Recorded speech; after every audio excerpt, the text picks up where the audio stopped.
You're about to review how to review encounters or track encounter forms or superbills.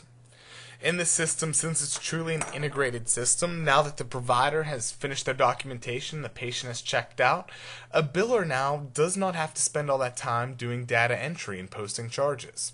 What the biller can do is now can come in there and truly get paid for what they do best, and that's code. Make sure that money gets in correctly. So what we can do is from our desktop, we can go up to our billing menu.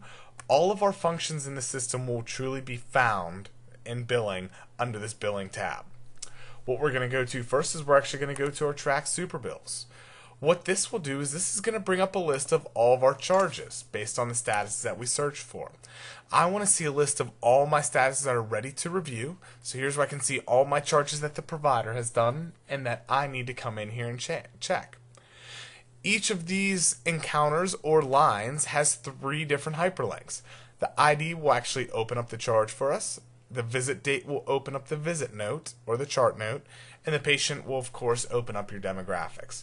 We're most worried about the ID, so we want to open up the charge.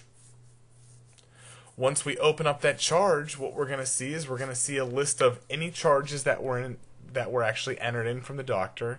So as a biller, I just need to make sure that I have all the correct information. Maybe I forgot a modifier or the provider forgot a modifier. I can add that in there. But most of the time, we're going to say that everything's good for the biller. So the only thing I want to do is just change my status to say I'm ready to submit this to our clearinghouse, to payer path. Based on this, I can choose my OK button, and it's truly as simple as that. Since I changed it ready to submit, I can see it sit here. And if I do a re-query or I look for my settings, once I hit search, it actually removes it off my list. So I can use this as a tasking module to see here's everything that I need to do, and I can work it as I go. It's very easy to pull up charges and review them, and then I do even have the ability, the flexibility to go into the chart note or demographics to make the changes.